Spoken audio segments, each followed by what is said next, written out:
Hello guys, welcome to my YouTube channel. My name is Harjeet Kaur. हम कर रहे थे लूसेंट जीके और उसमें हम कर रहे हैं इंडियन पॉलिटी। ठीक है, हमारा आज का टॉपिक है प्रियम्बल। राइट, आज हम प्रियम्बल करेंगे, text of the preamble and the lapse of paramountcy. ठीक है, ये 3 चीज़ें आज हम पढ़ेंगे। राइट, आगे बढ़ने से पहले वीडियो को लाइक कर देना, शेयर कर देना और चैनल को सब्सक्राइब कर देना। Now let's start with preamble. अगर हम लेमन लैंग्वेज में बात करें तो preamble is just an introduction of a constitution. ठीक है, तो यहाँ पे भी यही लिखा हुआ है, it is the legal interpretation of the constitution. ठीक है, इट्स नथिंग, एक लीगल इंटरप्रिटेशन है हमारे कॉन्स्टिट्यूशन की। ठीक है, where the language is found ambiguous. ठीक है, लैंग्वेज थोड़ी इसकी एम्बिगुअस है। एम्बिगुअस मीन मतलब इसके बहुत सारे मीनिंग निकलते हैं। ठीक है, अलग अलग मीनिंग है। अगर आप कहीं से भी पढ़ोगे तो हर जगह पे इसके अलग अलग मीनिंग दिए होंगे। बट अगर हम लेमन लैंग्वेज में बात करें तो it is just an legal interpretation of the constitution.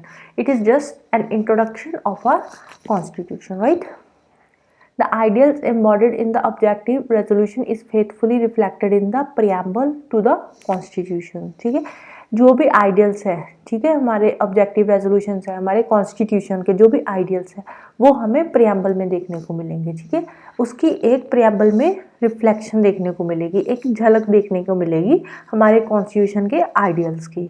ठीक है, विच हैज़ अमेंडेड इन 1976। इसको हमने 1976 में एक बार अमेंड किया था। ठीक है, to summarise the aims and objects of the constitution. क्यों अमेंड किया था? इसके एम्स एंड ऑब्जेक्ट्स को एक समराइज करने के लिए। ठीक है, तो प्रियम्बल को एक बार हम अमेंड कर चुके हैं। कब कर चुके हैं?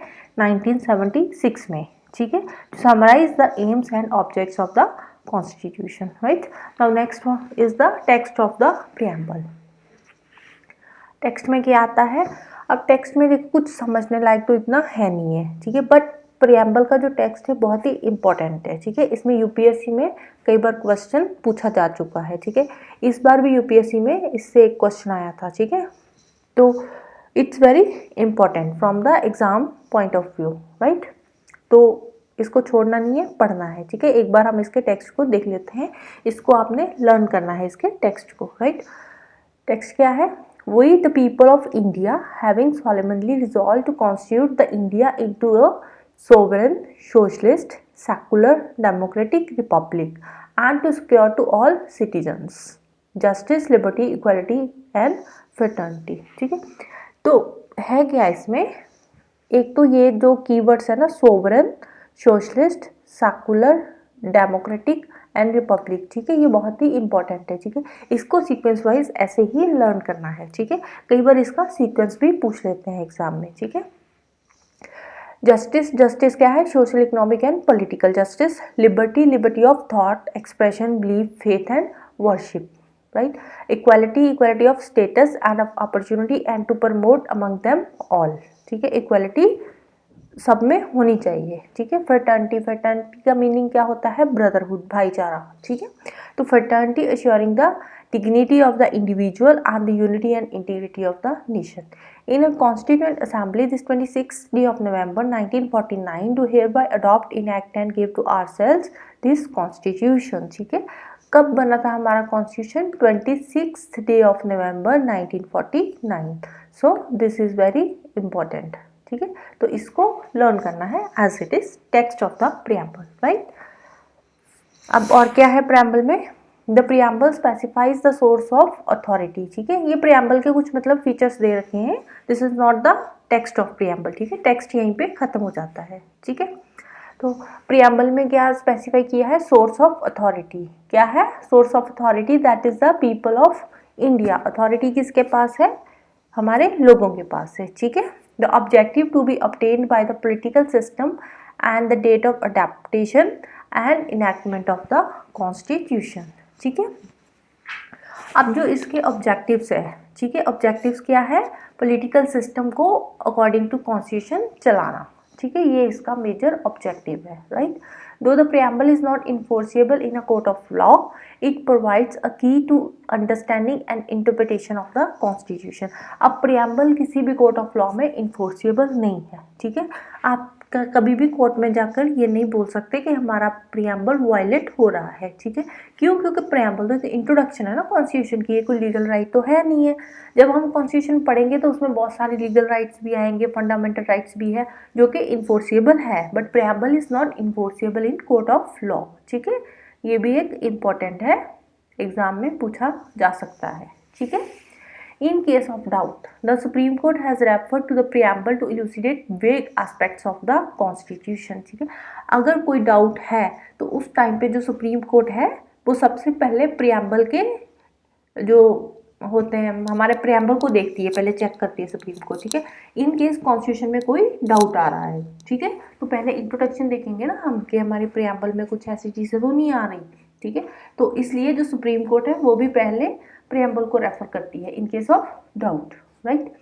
अब दो केस आए थे, एक था बेरूबारी केस, एक था केशवनंदा भारती केस, ठीक है। बहुत ही फेमस केस है, आपको आगे भी देखने को मिलेंगे, ठीक है। तो बेरूबारी केस में क्या बोला था? बेरूबारी केस में बोला था कि preamble was not a part of constitution, ठीक है, सुप्रीम कोर्ट ने बोला था, ठीक है। तो बेरूबारी केस में सुप्रीम कोर्ट ने एक जजमेंट दी थी जिसमें उसने सुप्रीम कोर्ट ने कहा था कि preamble was not a part of constitution, but later on Kesavananda Bharati case में सुप्रीम कोर्ट ने सेम अपनी स्टेटमेंट को उल्टा कर दिया और उस टाइम पे सुप्रीम कोर्ट ने क्या बोला कि preamble is a part of our constitution, ठीक है। तो इस पे भी क्वेश्चन बन सकता है कि बेरूबारी केस में क्या बोला था और केशवनंदा भारती केस में क्या बोला था रिगार्डिंग द प्रियम्बल, ठीक है। तो बेरूबारी केस में क्या है? Preamble was not a part of constitution, and Kesavananda Bharati case में है preamble was a part of our constitution, right. Now the next topic is lapse of paramountcy, ठीक है। पैरामाउंसी क्या होती है? Supremacy sorry. When the Indian Independence Act 1947 was passed, it declared the lapse of suzerainty of the Crown in Section 7, Clause 1, Subclause B of the Act, ठीक है। जब Indian independent act 1947 पास हुआ तो उसमें क्या बताया गया था कि जैसे ही हमारा कॉन्स्टिट्यूशन बनेगा उसके बाद ऑटोमेटिकली जो ब्रिटिशर्स की क्राउन की, ब्रिटिशर में कौन होते थे? क्राउन था ना, तो जो क्राउन की सुजरैनिटी है, सुप्रीमेसी है, वो अपने आप खत्म हो जाएगी, ठीक है। और ये कहाँ लिखा था? Section 7 clause 1 sub clause b of the act of Indian independence act 1947, right. As from the appointed day, the sovereignty of His Majesty over the Indian states lapse, ठीक है। अब जैसे ही अपॉइंटेड डे आया ऑटोमेटिकली मेजेस्टी की जो सुजरैनिटी थी खत्म हो गई, ठीक है। सारी ट्रीटीज जो भी मतलब उस डेट से पहले ट्रीटीज हुई थी, एग्रीमेंट्स हुए थे, वो भी अपने आप सारे के सारे खत्म हो गए, ठीक है। जो भी मेजेस्टी के काम थे उस टाइम पे, जो भी मेजेस्टी इंडियन स्टेट्स के लिए काम कर रहा था, ठीक है, वो काम भी उसके अपने आप खत्म हो गए, ठीक है। तो उसके बाद जो सारी की सारी पावर्स थी, राइट्स थी, जो भी अथॉरिटी यूरिस्डिक्शन, वो मेजेस्टी के पास ना होकर इंडियन स्टेट्स के पास आ गई, ठीक है। Of the states situated within the geographical boundaries of the Dominion of India, all numbering 552, save Hyderabad, Kashmir, Bahawalpur, Junagadh and Northwest Frontier states, had acceded to the Dominion of India by the 15th August 1947, that is before appointed day itself, ठीक है। अब जितनी भी states India की geographical boundary के अंदर आती थी, ठीक है, वो सारी की सारी इंडिया में आ गई, ठीक है। उसमें से हैदराबाद, अब उस टाइम पे 552 स्टेट्स थी, ठीक है।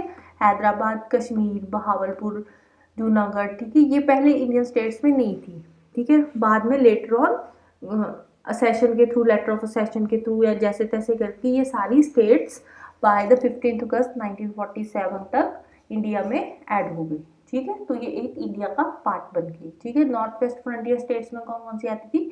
चित्राल, फुलरा, दीर, स्वात एंड अम्ब, ठीक है। तो ये सारी की सारी स्टेट्स इंडिया में आ गई, ठीक है, by the date 15 August 1947, right.